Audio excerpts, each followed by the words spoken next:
Good morning and good afternoon in Europe.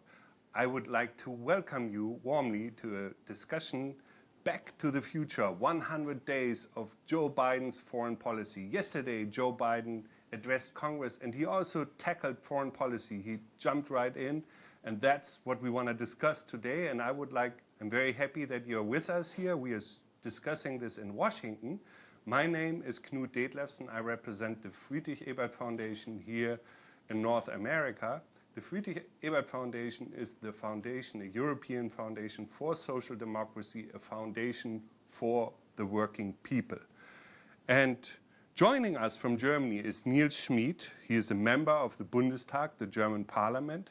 He's a speaker on foreign policy for the SPD caucus in the Bundestag. And he joins us from his constituency in Baden-Württemberg. And here with me in Washington is Herbert.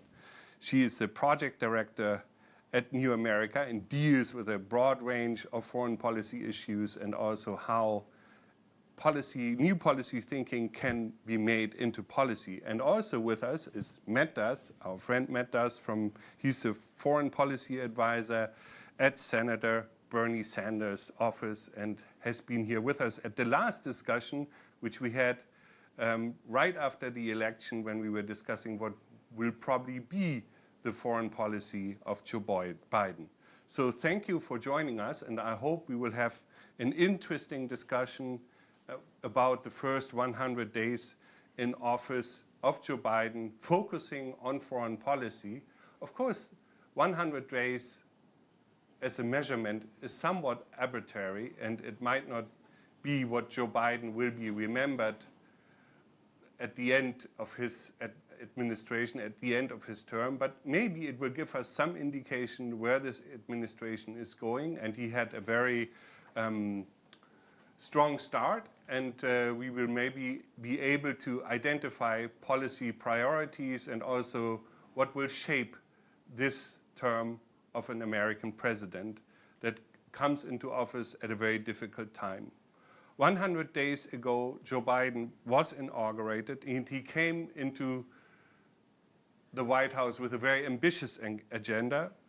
Quick help for the pandemic was one of his main promises, return of the US leadership in climate policy, restoring the US reputation after a damaging presidency in the world, and the restart of the economy. And that is obviously a very ambitious agenda. And now we would like to evaluate, discuss where this is going. So I would like to ask, maybe starting with Heather, and then with Niels, and then with Matt, has Joe Biden promised too much? And what do you see as his main achievements, also maybe shortcomings, and what comes next? Thank you, and thank you so much for having me here. It's really lovely that this is my first in-person event in over a year, and I'm just sorry that we're not with Niels as well. Look, every American president promises too much. It's endemic to the way we do campaigns. And perhaps what's most remarkable about Biden so far is that he's been maybe a bit more careful to follow through on his early promises in foreign policy than is maybe typical for an American president. So you see the climate, you see the early summitry, the early travel of the Secretary of State and Secretary of Defense, including to Europe, the early solicitousness to say we really are back, the early move to make good on the promise to get out of Afghanistan, which I think we'll talk more about. So early on, there's really, because there's an awareness and an understanding, as he said in the speech last night, that the rest of the world looks at the US and at his administration with a certain, well, sure, you say you're back, but given how polarized your society is, how long are you back? So there's a real attention to that, and if that was the goal of the first 100 days, that's profoundly successful. Now, there's a wonderful metaphor I saw about the domestic side of the speech, which also applies to foreign policy, which is Biden is trying to fit a rhinoceros through a garden hose. right? So he has this enormous agenda of how he wants the U.S. to be a good partner and a reliable partner in the world, with a tiny majority in Congress and a tiny wiggle room on anything which requires congressional approval, which anything, frankly, that costs money or requires an international treaty does. So I think the reality is that even the vision he's laid out, he will have to fight at every turn to get more once we get into the harder things going forward. And it's a fair question to ask. Number one, is this the right vision given how much the world has changed? And number two, how much of it, both foreign and domestic, of what you saw last night and what you've seen so far, can we really accomplish as such a divided society? Thank you. Niels, what's your take from a German perspective? Well, first of all, thanks to the Friedrich Ebert Foundation for organizing this event. I'm pleased to be back, at least virtually, in Washington, and hopefully I will be able to travel to Washington this summer. We'll see. I just got my vaccination appointment, at least, confirmed. Well, looking at the first 100 days of Biden's foreign policy, I just can state that he more or less fulfilled his promises. And it was not so surprising. But we've had so many surprises during the last president's administration, so that we are really happy to have a reliable partner, professional partner back in charge in Washington, whose team is capable of dealing with all the relevant issues, upcoming issues, if they are foreseeable or not, as in the case of Myanmar, for example. And that gives us some real reassurance on what American foreign policy is all about. And Heather is right in saying that maybe in foreign policy it was quite easy to have some of these promises implemented, but still Biden and his team reaching out to NATO and EU partners was really a great sign of promising future cooperation. And it also corrected what the damage Trump did to the transatlantic partnership, especially when it comes to the role of the EU. Because what we are striving for here in Berlin is to strengthen EU cohesion in foreign policy, even when it comes to delicate matters like Russia or China. And in order to reach that goal, we need support from the US as European integration enjoyed over the last 70 years. It's really important to have a president in Washington who fully supports European integration and also in foreign policy. So this kind of signaling of reaching out is tremendously valuable for our foreign policy as well. We've also seen some of the first challenges, I must say. So China is at the center of US foreign policy under Biden as well, but it's more open for debate and consultation among allies. But still, we understand that the focus will be on the Indo-Pacific, with the risk of leaving the Middle East and the European neighborhood, like the post-Soviet space, more to the responsibility of us Europeans, which is a challenge, I think. And then there has been the withdrawal announcement concerning Afghanistan. And although Biden is completely right in retreating from Afghanistan, I think the whereabouts, the modalities of this announcement was not perfect. So Afghanistan would be, in my view, a first small hiccup in our transatlantic relationship, because there was not so much consultation among allies in Europe on the specifics of the withdrawal. But still, we're really glad to have Joe Biden and Tony Blinken and all the others now in charge in Washington. Thank you very much, Niels, for this first take. Now, Matt, maybe you would like to add your perspective, but also maybe focus a little bit on how you see the foreign policy agenda of the Biden administration shaping up for the future. Sure. Thank you. And again, thank you to the Friedrich Ebert Foundation for having me. Always enjoy doing these events with you. And hello to all our viewers in Germany. So first, going back to what Heather said about some of the, I think it's right that, I mean, I'll just say, I think if Biden's promises seemed large, I think compared to the scope of some of the challenges he faced upon taking office, they were relatively, I won't say modest, but I think perhaps appropriate. But I think he's benefited in some ways, you know, to under-promising and over-delivering on a number of things. I think even some of his critics, I remember one in particular said if he's able to deliver 200 million vaccines by 100 days, I'll eat my hat or something like that. And that's what he did as of over a week ago. You know, the rescue package, among other things. And I think we saw last night an expansive speech, one that really broke from a kind of economic orthodoxy, the sort of Reaganite orthodoxy that has dominated Washington for a long time, when he said, you know, trickle-down economics has never worked, just very directly. I think discarding some of these assumptions, I think, that have guided economic policy for a long time. Now, I think for a lot of Americans, this was clear. It took a long time, as it often does for Washington, to get the memo on this, but I think they have gotten it. But I think one of the most important things that he then said when he talked about, you know, America's back, but our friends and allies are asking for how long. And I think that gets at one of the key challenges. And I think we discussed this when we spoke just after the election. Is, you know, it's one thing to kind of restore or kind of build a competent foreign policy and to consult and talk with allies, as he and his team have been doing. It's quite another thing, and it's a much bigger challenge to make that durable, to make sure it can outlive one presidency and possibly even outlive a presidency of the other party. And I think that is what we're facing here.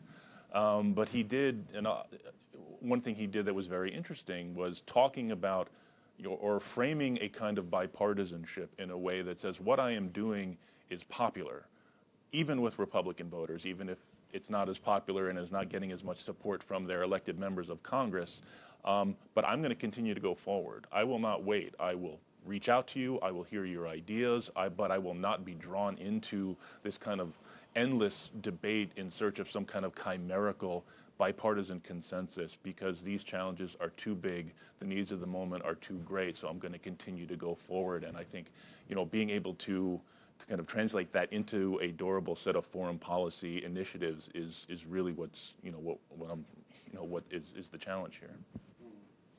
Yeah, so, I mean, the main slogan of Joe Biden and his team is "America is back." So that is. So is America back, and how credible and durable is this, Heather?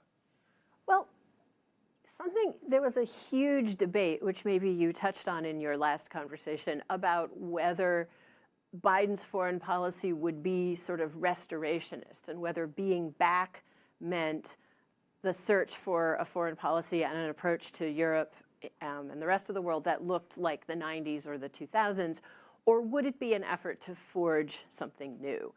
And I think one of the things you're seeing both in the speech last night and in some of the early outreach that Niels referred to is that it really is an effort to forge something new, which I have to say not everyone gave the Biden team credit for beforehand, and it's been an interesting thing to watch develop. And so there is this expectation, I think, that the U.S. is back in the sense of still the Biden administration desires to play a very large leadership role on the global stage.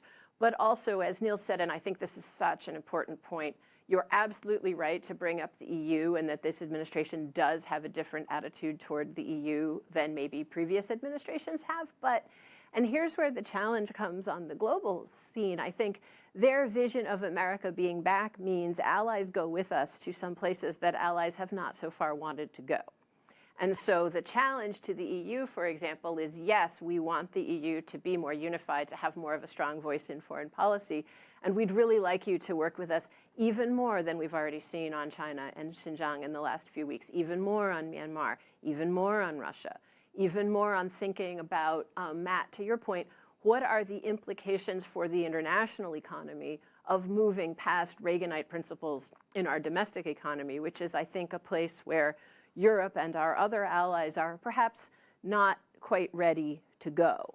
So there's that sense in which, you know, the US is back, but not quite in the old familiar riverbanks. And that's, we're all going to have to figure out how to work through that, even as I'm sure Niels will point out, the world has changed. And so we can't be back because some of the things that happened during the last 4 years are not reversible. So is Germany, is Europe ready for a new American leadership globally? Is that welcomed? And how far are allies like Germany, like the other European countries, willing to go with the US, with a new administration? Yeah, let me just join in what and agree with Heather on the fact that America is undoubtedly back. So on three accounts, in formal terms, because America rejoined a lot of multilateral frameworks and institutions and organizations in the last 3 months. Also in value terms, when it comes to the human rights dimension of foreign policy, America is back as a leader of democracy and individual liberties. And also on the third account, America is back in terms of global leadership on global issues like pandemic, climate change, and so on. And I would even emphasize more so that America is back because the president is back. And, you know, I understand that from an American perspective, there is some skepticism about the sustainability of Biden's policy when it comes to American domestic policy support. But for us in Europe, what really counts is what the president does or does not. The image of and the reputation of the US in Europe largely depends on what the president does, says, or does not say, or does not do. We are very much focused on presidents. That's why Trump's term was so detrimental to our transatlantic relationship, although we policy wonks knew that back in Washington, there are so many supporters of strong transatlantic ties, but what really counts in the eyes of the general public here in Europe is what the president does.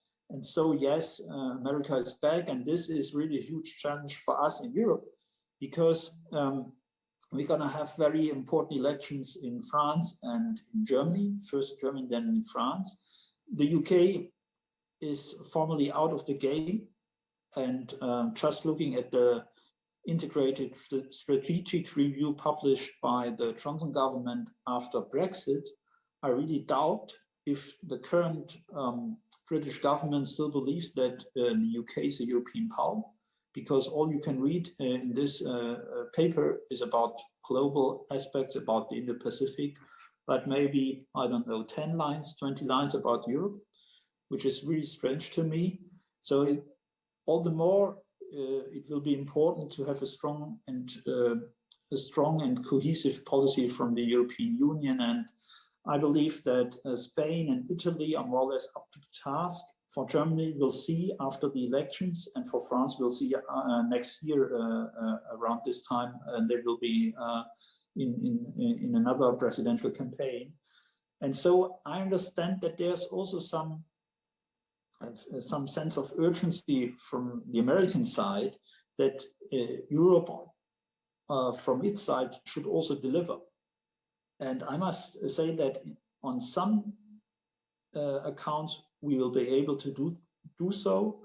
On others, it will be more tricky because we have some difficult issues to debate among ourselves in Europe and in Germany.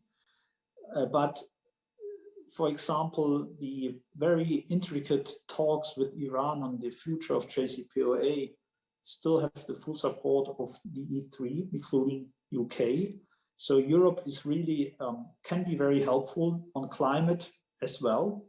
And I also believe that on China policy, there's a growing consensus among European states and governments that we need a more robust approach towards our China policy. So yes, there's a strong leadership coming from the US. Also is challenge for us. They really demand more from us. So it will be more demanding for us for our EU foreign policy. But believe me, we are really, really glad to see strong American leadership and the very honest try from the American government to reach out to consult allies in Europe. Thanks, Niels. Now, about policy priorities, do you really think that what Niels pointed out, that there is already and there will be a shift of the US to the Indo-Pacific, I mean, which doesn't in a way really exist as a geopolitical region? Is that happening, and does that mean that Biden and his administration are going to be neglecting Europe maybe? Well, to answer that, one, it is happening. It has been happening with great speed, and I think you've seen some of the steps they've taken, like their early meeting with the Quad, the first meeting between the president and the Japanese prime minister. They've emphasized this in a number of ways. I don't think that's going to come at the expense of our European partners necessarily, because I think everything that they've said and I think they've signaled means that this needs to be done as much as possible in concert with our European partners. They have stressed the importance of partnerships and alliances at every turn. I think understanding that as the world is changing, those partnerships become much, much more important in terms of advancing shared objectives. And is the Quad really a format that's going to work with a partner like India? It's a good question, but they're going to find out. I think they're investing some time and energy in seeing what can come of this. Yeah, because I mean, just to make clear, the argument that you're now working with democracies only could, of course, easily be challenged, because you could see the leader of India also as an authoritarian, rather nationalistic leader, and not so much a leader that is advancing open society and democracy. No, I think that's quite right, and it's a good point, because I mean, one thing that they have also, President Biden has said, and a number of others have said, including my boss, is the struggle or the conflict between democracy and authoritarianism, however one chooses to frame that up. And that's not just a conflict between countries, that's a conflict within countries, including ours, as we saw quite visibly, and President Biden referred to the January 6th insurrection last night in those terms. So yeah, there are some tensions there, no doubt, between some of these more populist-leaning ethno-nationalist leaders like we have in India. And we'll see how they're able to manage some of those.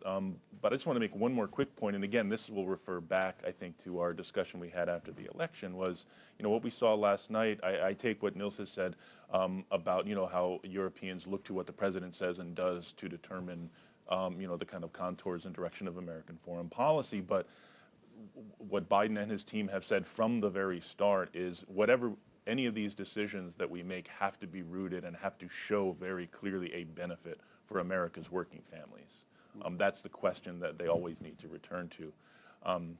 And I think that also gets to the point of forging that durable consensus, because the first steps in doing that are showing that these decisions the president and his team are making actually make lives better for American families. So Heather, how do you see that playing out, that strategic shift of the US to the Indo-Pacific or the Pacific, and how will that influence the transatlantic relationship? Well, I confess every time someone brings this topic up, I kind of tick through in my mind the senior officials in the Biden administration and how many of them are sort of Europeanists to their core. I mean, Secretary Blinken being the most obvious example, but there are lots of others. And I think you're about to get a raft of ambassadorial appointments that are going to include some people who are both very deeply steeped in Europe and very close to the president, which is the thing that one most always wants. And so I think it's easy to exaggerate this concern. Having said that, I also agree with what Matt said, and I think a place where this administration has made a really good, subtle, early correction was that during the campaign, there was a lot of very democracy versus authoritarians, and we're going to have a summit of democracies, and we're going to work only with democracies. And they heard a lot of pushback, including from allies, who said, please don't make us choose. This is going to be awkward. Also, you don't want to put yourself in the position of saying, is Modi a democracy? Is Modi not a Democrat? So the administration has heard that, has retooled, and is still, as Matt said, very much informing the way it thinks in some ways that are going to be hard for allies, that we are in a generational conflict between democracies and autocracies, but has backed away from this, we will only work with democracies, framing. And so in that sense, I think the Quad is going to be one tool. The Quad is not, just because it was the first visible tool of engagement in Asia doesn't mean that suddenly the US is going to be running the Indo-Pacific through the Quad, because nobody thinks that will work. So again, the great opportunity in this moment, but also the challenge, is that we're going to have to have some things that we do in the Indo-Pacific together with Europe. We're going to have some things that we do together with some European allies and not with others. And this variable geometry is the new world we're going to be living in, but that's going to be enormously complex, both for the American diplomatic establishment, which has been atrophied and underfunded for years, but also for our allies to manage. Okay, maybe we can look at like one specific country, which is also a big question when it comes to security and regional arrangement. Matt, you've been like a very outspoken critic of the maximum pressure policy of the previous administration.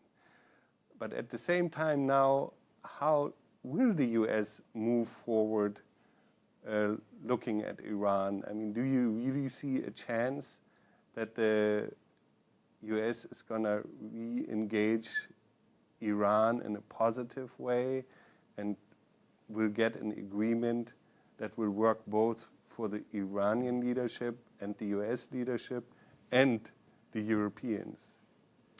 I mean, I think they've been moving in that direction. I think it took a little bit of time for the policy to get on track, but over the past few weeks, the meetings in Vienna, I mean, it's impossible to predict, and I won't try, whether the agreement can be restored, but I know that this was one of President Biden's earliest and most unequivocal foreign policy commitments, was to rejoin the JCPOA.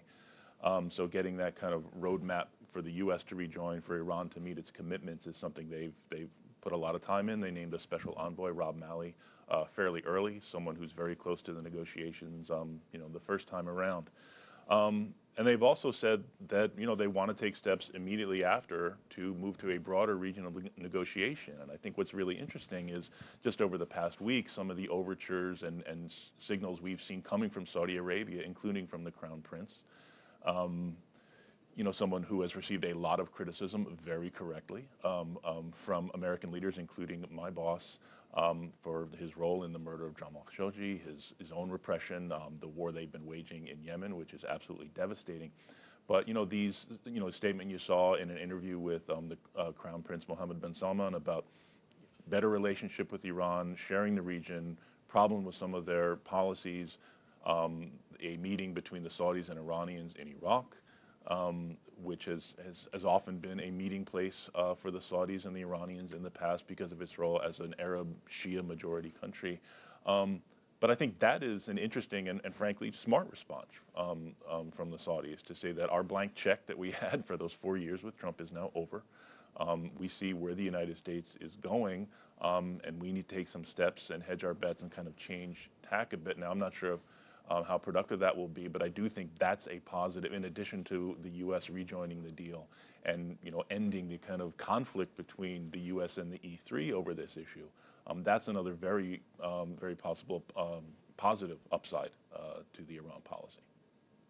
And wouldn't it be necessary to drop some of the sanctions to get the negotiations going with Iran? Yeah, certainly. I mean, I think we've seen this is part of rejoining the JCPOA, is removing sanctions that are in violation of the United States commitment under that agreement. So certainly. Niels, what is the European perspective on the Iran deal? Is it possible? Do you think it is possible to re-establish that deal, to get control of the, I mean, not control, but to limit the Iranian nuclear program and at the same time integrate Iran in a regional structure positively? Is that possible in a transatlantic effort? I very much hope so. But unfortunately, we lost almost 3 years after Trump unilaterally withdrew from the JCPOA. So the timeline, the electoral calendar in Iran is not so promising. So time is running out. The door is the clock is ticking. And so we need a quick fix, and we Europeans, we support the re-entry of the US government into the JCPOA, and of course, some sanctions will have to be lifted, and there must be some economic gain for Iran, especially for the Iranian people coming out from the JCPOA. But there are two problems. One is that we now face a huge bundle of different sanctions vis-a-vis or concerning Iran, not only related to the nuclear aspirations of Iran, but also related to human rights abuses by Iranian authorities. And the second problem is that the deadlines for some specific actions which are now prohibited by the JCPOA, that these deadlines will soon be met. So there's also a problem of time when it comes to restricting Iranian enrichment, and so that a simple return might not be sufficient to avoid a nuclear Iran. That's why it's such a pity that we lost so much time over the last now 4 years or 5 years since the signing of the agreement. Yes, it's absolutely necessary to save this JCPOA and then to engage talks about regional security. And as Matt rightly pointed out, American leadership once again proved very valuable, because thanks to the first steps undertaken by the Biden administration with regard to Saudi Arabia, but also with regard to re-engaging in talks with Iran, regional actors rethought their stance, their positions, and started to talk to each other, which is fine and which we fully support.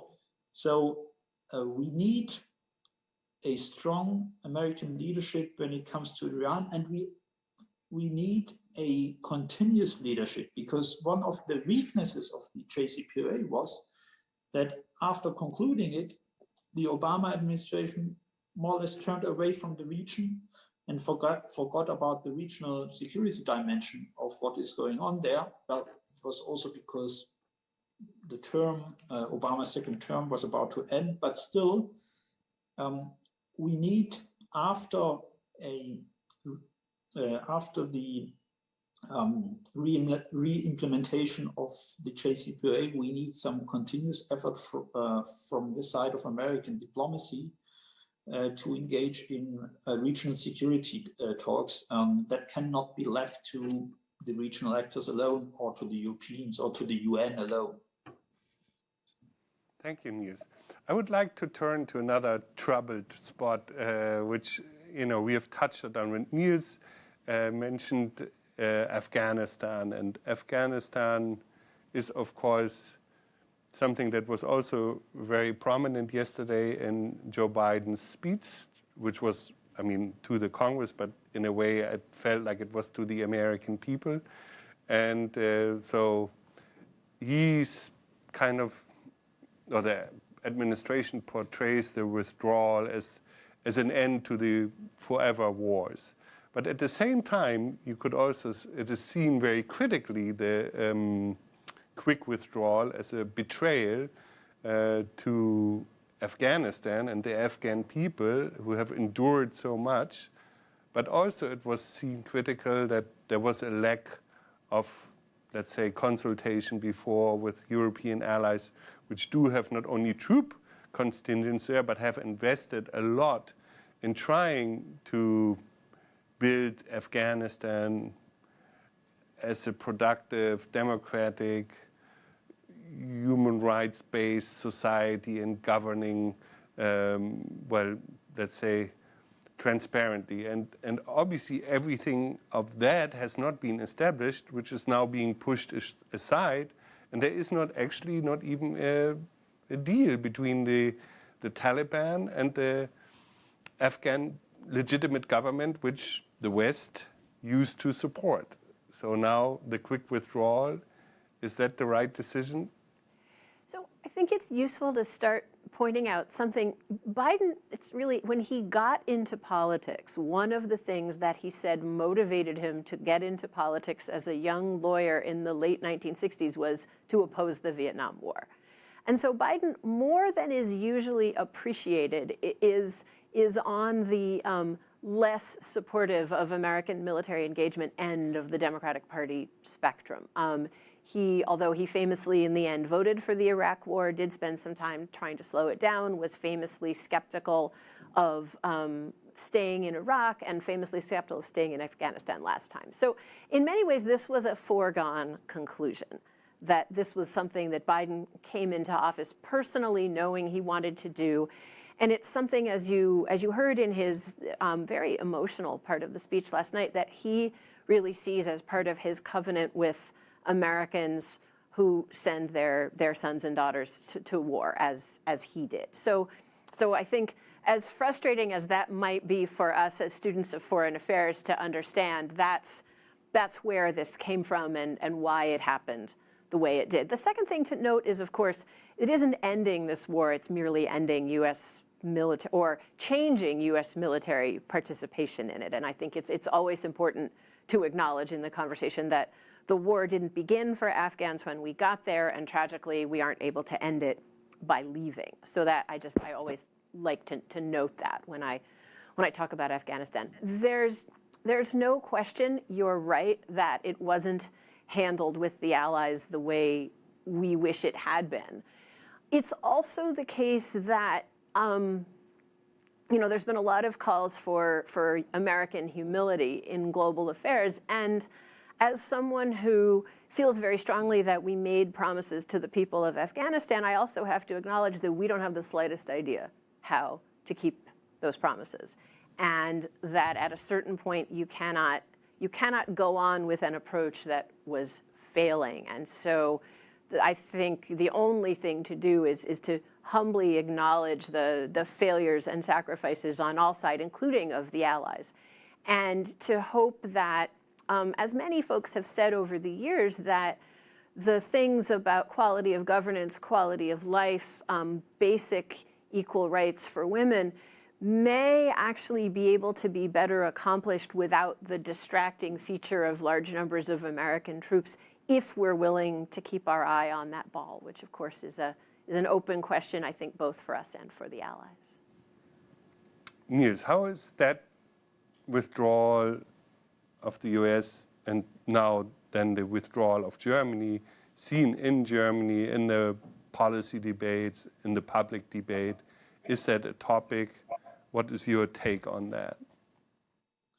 Of course, it's a topic for us because for 20 years now, German troops have been fighting alongside with NATO allies in Afghanistan, and quite to the contrast of other European NATO partners, Germany did not reduce or withdraw its troops after an election or after a change of government. So there has always been a broad support from mainstream political parties in Germany for this involvement. And I believe that withdrawal is inevitable.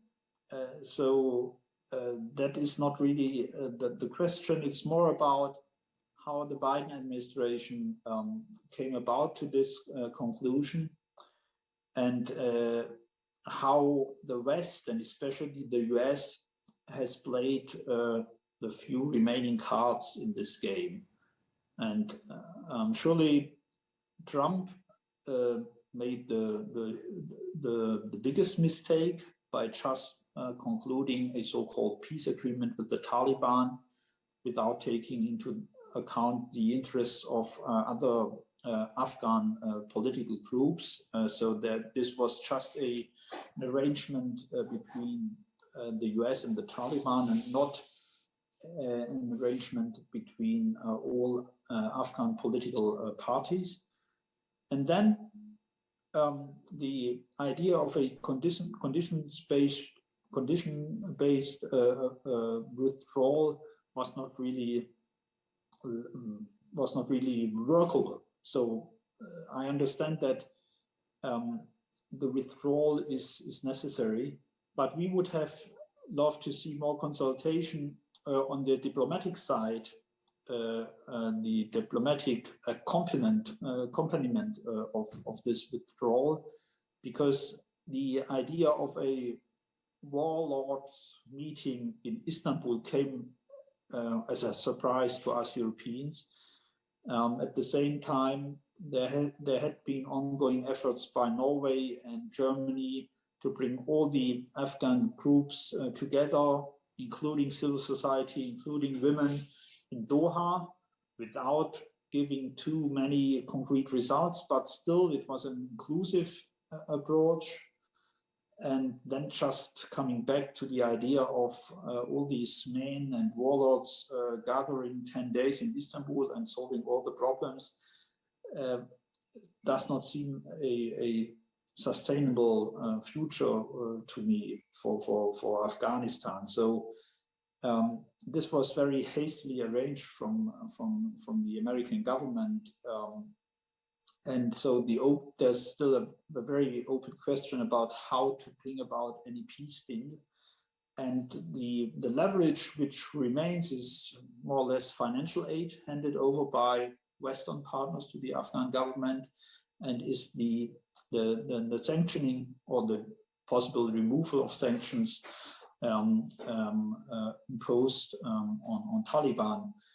And so there's not so much left. And so I feel a little bit that we give up Afghanistan. And for us Europeans, this is much more relevant than to the US, because there are so many Afghan refugees in Iran and in Turkey, and a growing number in Europe and in Germany, that this is really a migration or security issue for us Europeans, as is the war in Syria. And so we want to have a withdrawal which does not result in chaos and civil war, and which will leave behind a workable or a functioning Afghan government. And to this end, the contribution from the Biden administration is not so visible for the time being. And that's why we felt a little bit left alone and left to our own devices. And I believe that we need a strong, or we need to continue to have an eye and a strong focus on what is going on in Afghanistan. At least we Europeans feel very much dissatisfied with what has been reached so far.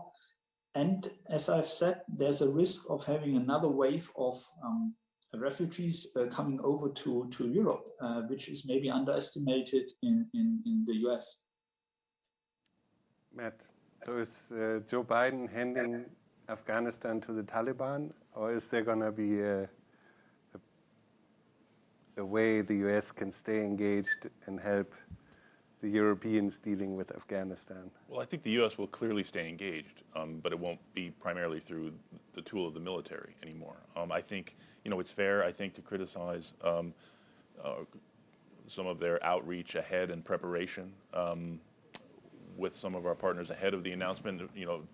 From my point of view, I think they did a number of outreach. They spoke with, the Secretary of Defense and of State, spoke with NATO, among others. But I would also kind of push back a bit on calling ending a nearly 20-year war a quick withdrawal.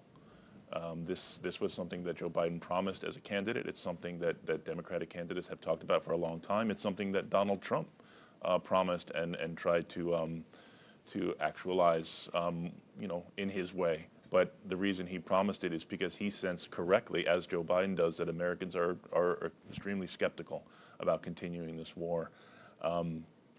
I think, going to what Heather said about the way Biden thinks about this and framed this, I think is to say how, he looked at this and put it in a way, can I look into the eyes of a mother, a father, a wife, a husband, or a child, and tell them that I'm continuing to send these troops to carry out a mission that is unachievable. I think the way he put it was, listen, we went to Afghanistan nearly 20 years ago for a specific purpose in response to 9/11. That turned into a nation building or a state building mission. That's not achievable. We need to think, I think, a bit more modestly about what we can achieve here. I don't think anyone should downplay the possibilities of what could occur when the U.S. military draws down. But again, I do think, all things considered, given that one of Washington's most, one of the things that Washington produces more efficiently than other things is reasons to stay in these interventions. I think it was a courageous decision for him to come out and say, this is what we need to do, to talk to leaders in Congress, to tell them what was happening.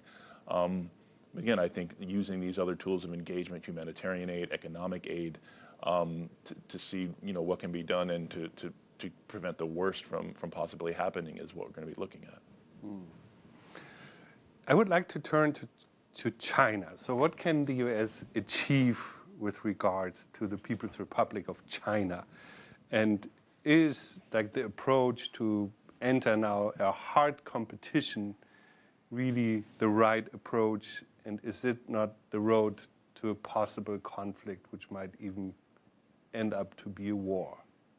Well, I would push back a little on your premise in that it's going to be a competition where on the one hand, we get much tougher in some areas, but on the other, you have John Kerry doing his climate diplomacy. So the real question in my mind about the Biden approach is, can we sustain an approach that's that differentiated? Can we really cooperate much more closely in some areas and compete much more aggressively in others? So that to me is one of the key questions. Another point to make it in a place where the Biden administration is a definitive break with the Obama administration, is that you no longer see the belief that little tweaks of things that the U.S. can do in negotiations can get Xi and the Chinese Communist Party to change their either political or economic system.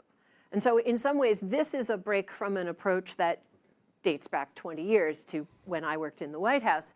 And that has a lot of implications. I think you saw it in the frustration that you saw coming before Biden was inaugurated with the EU decision to sign the investment treaty.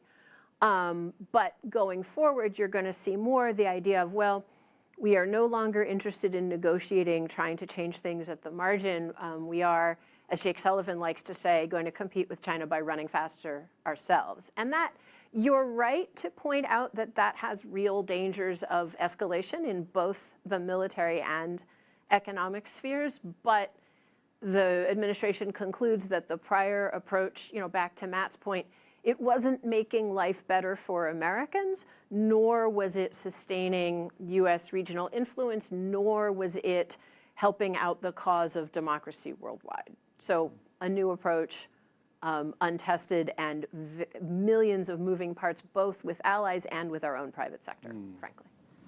Well, can the US run faster than China, Matt?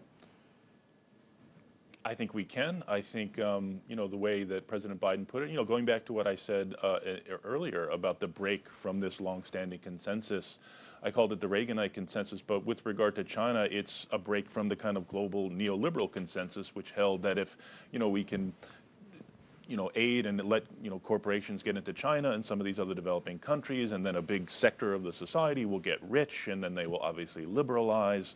That didn't happen. What we saw was a massive increase in inequality, economic inequality, and resulting in increased political inequality. And I think this inequality drives a lot of these trends toward authoritarianism. It shows itself in different ways in different countries.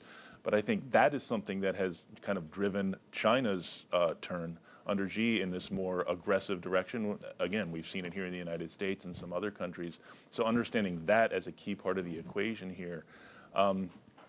I think a lot of what President Biden talked about and what we see some of the leadership from other members of Congress in, innovation and infrastructure, these are important in and of themselves. Restoring American infrastructure, American jobs, building and strengthening American competitiveness are important in and of themselves, even before we get to the question of competition with China or any other country.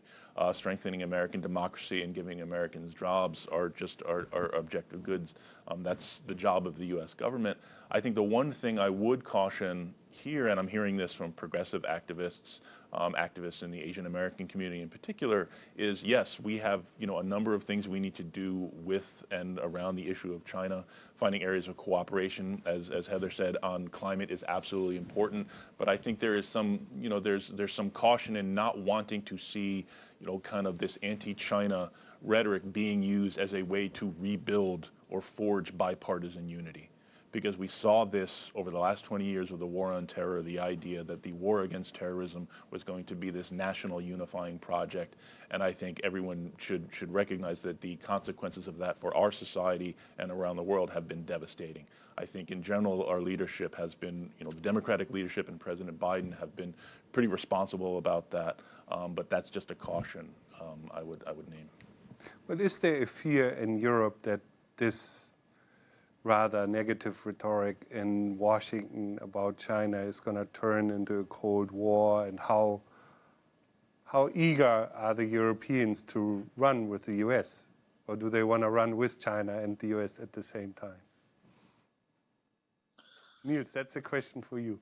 Well, first of all, there was much more fear of a Cold War rhetoric and anti-China rhetoric during Trump's term, I must say.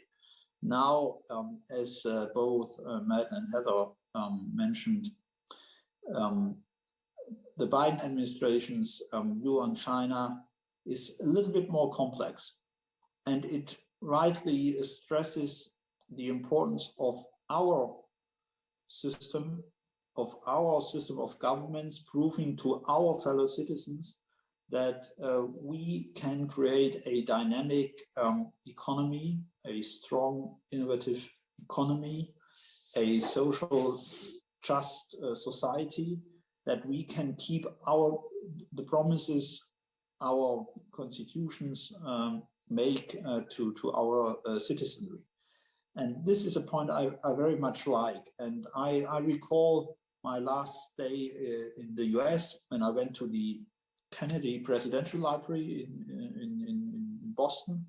And I had the opportunity to watch the presidential debates and the campaign TV clips from the Cold War. And there, Kennedy talked a lot about the need to invest more into social cohesion in the US, Black neighborhoods and all these issues which are still relevant to the prosperity of US society. And we in Europe 50 years ago proclaimed the so-called Lisboa goals, which aimed at bringing the EU at the top of all the economic spaces around the world to create the most dynamic, most job and employment and wealth generating, growth generating market in the world. We are still far away from that. So there's a lot of homework to do on both sides of the Atlantic, investing in infrastructure, research and development, renewable energy, and so on. And I believe that this was completely ignored by Trump. And so the idea of being a strong competitor in technology and economy, being a quick runner in this peaceful competition is really a shared or a consensus among the US and Europeans.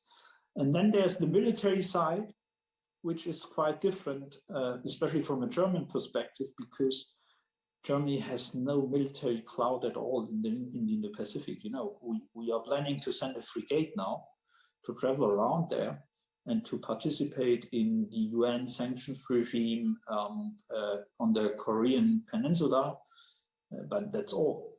So when it comes to military balance, to hard security issues, maybe the UK, maybe the French can contribute a little bit, but in this respect, I'm rather proposing a sort of division of labor. That means that Europe will get more involved in security matters in the European neighborhood, post-Soviet space, Middle East, Africa. And so the Americans will have more room and more personnel to spend more money, maybe also to spend in the Indo-Pacific. But when it comes to security, the Quad format, the bilateral relationship between the US and Japan, South Korea, Australia is much more important than anything we can contribute to that. And I hope that our American friends understand that. So there's a strong economic, diplomatic, maybe also scientific and cultural contribution Europeans can make. But when it comes to military security, there is not so much we can offer, I must say. Still, in Europe, we are now debating a EU Indo-Pacific strategy.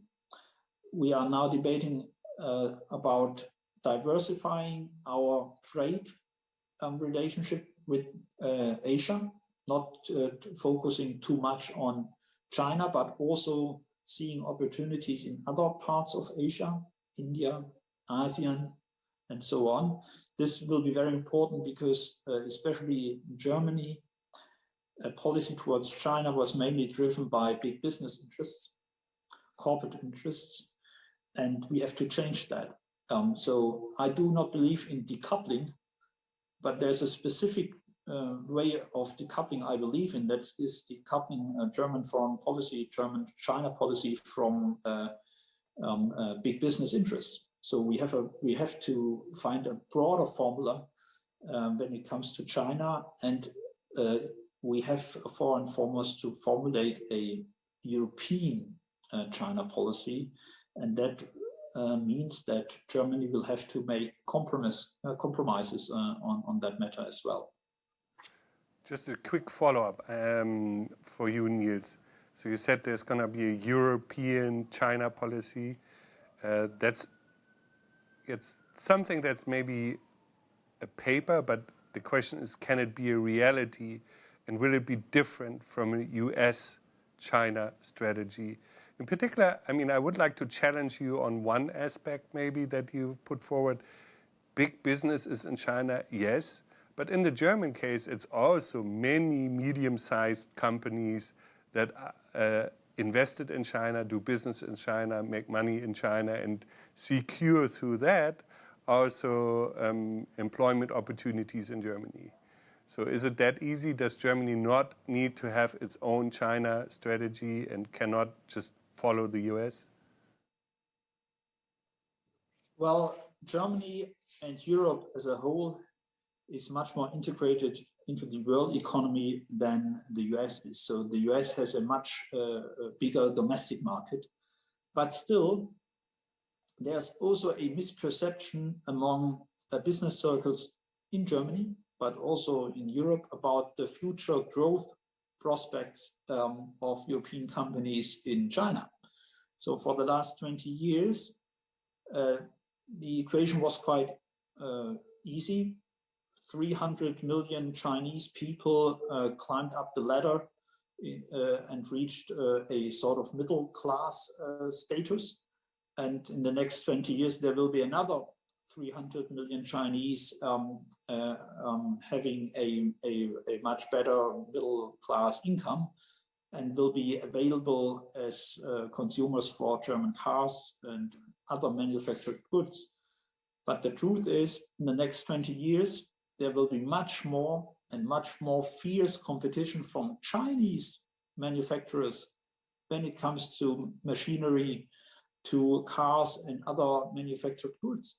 So it will be not an easy game for European car makers and other companies just to count on the growing Chinese market, because there will not be so much to be gained because market parts will switch to Chinese companies, and because they themselves will climb up the value chain and will be more technology advanced.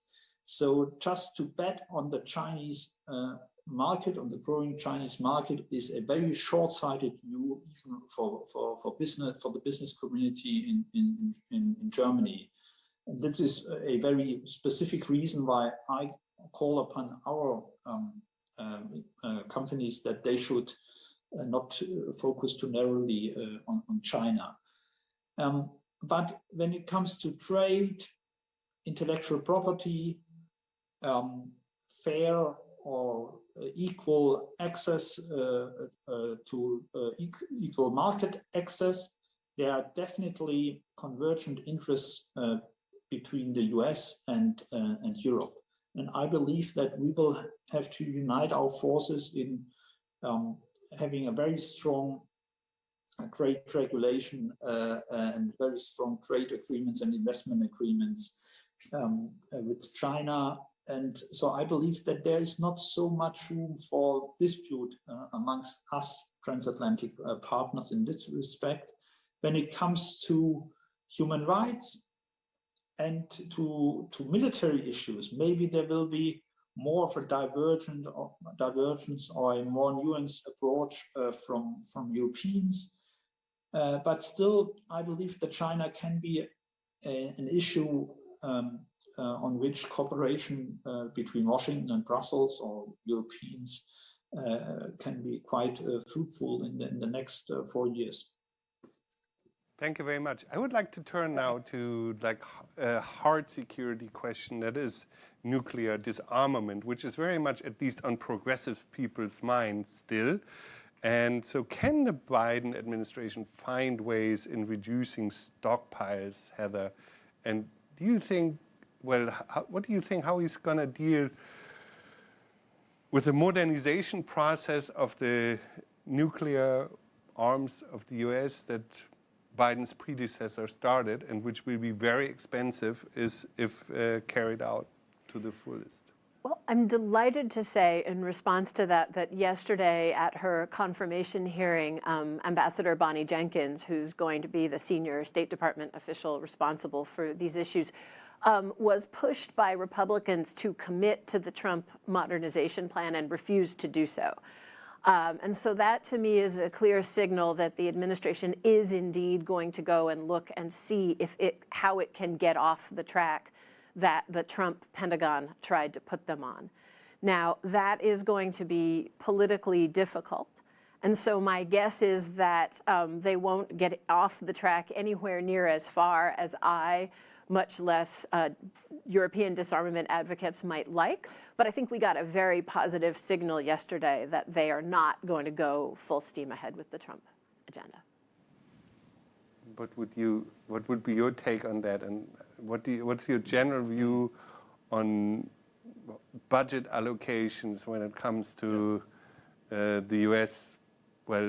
external posture? I mean, right now by far the biggest allocation is definitely defense. Right. Are there going to be any shifts in that, or is that going to be the main avenue how the U.S. projects power in the future? No, I think we've seen, as a candidate and now in office, the Biden administration has been resistant to some of the calls for larger cuts. That's certainly something that my boss Bernie Sanders has called for a long time.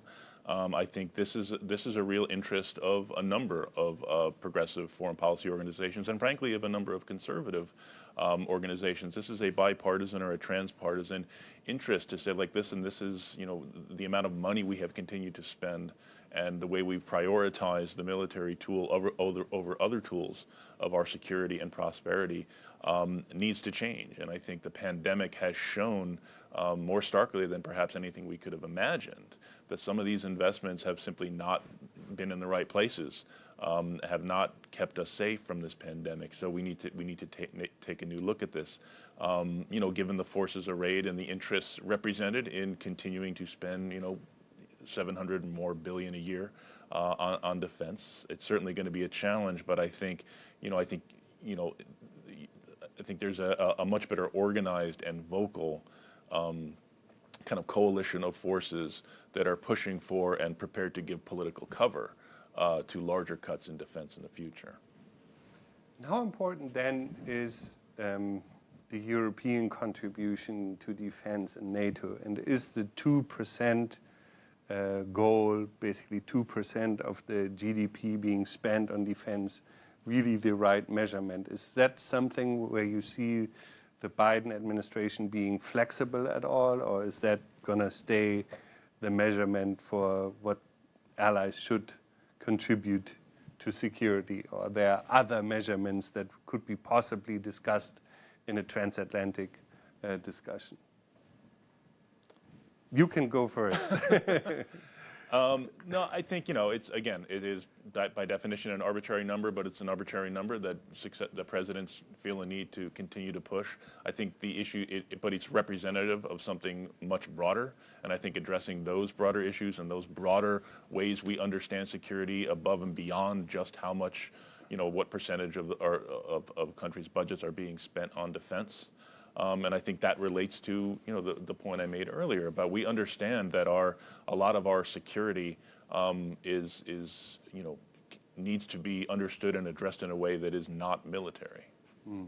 Yeah, no president is going to be able to walk away from the 2% number right after the 4 years of Trump and that experience. Just in American politics, no one's going to walk away from it. I think in the interest of getting beyond it in the longer term, though, for all the reasons Matt says, we have to come up with other ways of demonstrating where there are shared interests to which NATO allies are significantly contributing. And I think this, in some ways got us into the very sad situation in Afghanistan that we were talking about earlier, that allies were so eager to show that they were contributing in that way.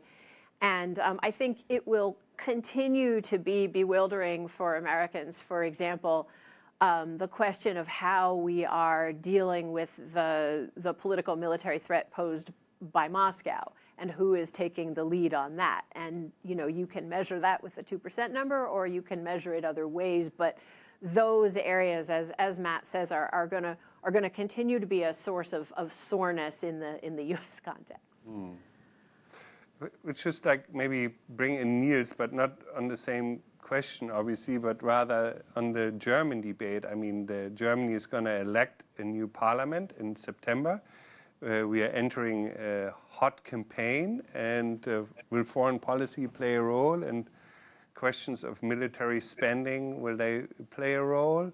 And how is the SPD going to differentiate itself from the competitors on the right? Well, in the center. Yeah, as always, foreign policy will not play a very prominent role in this campaign. So there's no war in sight, I hope, at least. So there's no debate about Germany taking part in a war. And I hope that there will be no war somewhere in Europe, for example, in Ukraine in the next few months. So for the general public, there's no need to debate foreign policy. Still, at least among foreign policy experts, the 2% goal is part of the debate and will remain part of the debate. There's a strong consensus in Germany that we need to invest more in our defense, in our federal troops, the Bundeswehr, in our army, because there has been underinvestment for too many years. But the 2% goal is awkward and not very helpful. And I hope that we can go beyond the 2% goal. It was set to be met by 2024. Now we are in 2021. So it's maybe the right moment to start a debate in NATO, how we will set the next goal after 2024, and how we prepare the alliance for the military and non-military challenges ahead of us. And I believe that this is a much more promising debate than just to stick to this heckling over 2% and so on. And I believe that with the Biden team, we can refocus the debate, and we should try to do so in NATO. And then what Biden said and did about disarmament and arms control can also play a very, very positive role. I believe that in NATO, we should not only talk about deterrence and about the need for modernizing our weaponry, we should also talk about arms control. Arms control in Europe, of course, because this is the core of NATO territory. And in this respect, extension of New START was really great. And it's also good to see so many professional people, arms control experts, disarmament experts back in charge in Washington. And this would help us, because Social Democrats are very much in favor of arms control, nuclear arms control, but also conventional arms control in Europe. It would help us very much to have more support for NATO when the debate is enlarged and also includes disarmament. So that's really very hopeful. I'm very hopeful about that with the Biden team, and we should push on both sides of the Atlantic to bring arms control back on the table, maybe back even to the core of meetings with Russia, also potential meetings or future meetings with China. But this is a very strong point on our electoral platform as well, to renew our efforts for arms control. Thank you very much, Niels. Just as a point of information, the SPD will have a future program for the election, and that will be, the motion will be discussed at the party congress on the 9th of May. And this future program has also a strong section on international and foreign, on international relations and foreign policy, and it will be adopted probably with some changes then on the 9th of May, and maybe afterwards we can also discuss that. We're coming to an end to this very interesting and thoughtful discussion, but I would like to ask one more general question, which is now not only US specific, but of course the US is always a driver for bigger cultural, political changes. And so maybe I asked Matt first, and then Heather, and then Niels, when diplomacy took a first row Twitter seat, some thought that was kind of the end of multilateral relationship, like when Twitter was dominating diplomacy in the last 4 years. and then some saw maybe urban centers as new flag bearers for international relations. Do you see any new signs and trends in diplomacy, or how diplomacy and the workings of international relations is changing or has been changed? Yeah, that's an interesting question. You know, I think what we saw over the past few years is that Twitter can be used and abused.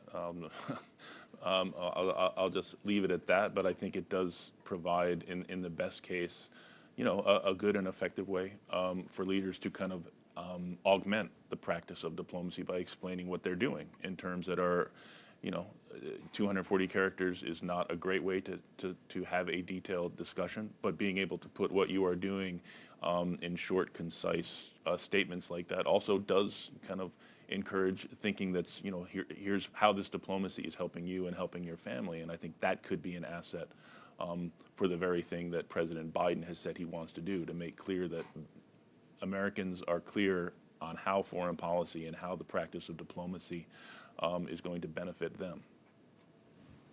So I'll point out two trends. One I'm really worried about, which is it's noteworthy to me that this whole conversation, which has been wonderful and is very typical of lots of conversations I have, we have actually only talked about the developed powers.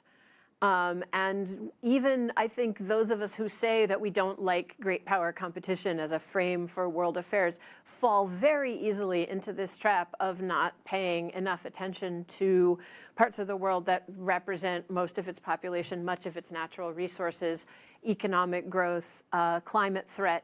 So that is, I see, a trend that I think we all have to really watch out for. The other thing I would point to actually goes back to your question about the Quad, and that is that we're going to see a return to multilateralism, but it's going to be a la carte multilateralism, that we're going to have multiple bodies with different compositions engaged in similar things. We're going to have traditional UN bodies and other bodies working alongside them, focused on the same issues. We're going to have a mix of state and non-state actors engaged in multilateral. So it will be multilateralism, but it will not be the multilateralism that all of us were trained on, or frankly, that our institutions were built for. Thank you very much, Heather. Now, Niels, a concise ending. Yeah, I must reveal myself as a rather traditionalist guy in this respect. So I believe that multinational organizations and face-to-face contacts are still vital for diplomacy. We've seen during Trump's Twitter presidency and during the pandemic that social media and Zoom calls alone do not make up a real diplomacy, and so I fear that over the last 12 months we've lost out on many occasions due to the lack of direct contacts and direct negotiations. For example, when it comes to the Berlin process on the peace in Libya and on other instances. Yeah, so okay, social media is fine, but multilateral organizations and direct negotiations are still vital for diplomacy. Thank you very much, Niels. So we had a very thoughtful, I thought, and interesting debate on Biden's first 100 days in office, with a focus on his foreign policy. We touched on countries and conflicts in Afghanistan, in Iran. We spoke about China. We do not speak extensively about Russia, but of course, a short debate cannot cover everything. I hope you found our discussion interesting. Thank you for joining us today. I thank Niels Schmid from his constituency in Baden-Württemberg that he joined us with a photograph of Notre Dame, reminding us that he sees himself as a true European, and that the SPD, the Social Democrats, are at least aiming to be a European political force. Thank you, Heather, for joining us and your very important contribution. And thank you, Matt, for being part of this discussion. I hope we can continue something like that soon. And thanks again. Stay tuned for more with the Friedrich Ebert Foundation. You find us on all social media channels. And please stay with us. Thank you. Bye-bye from Washington.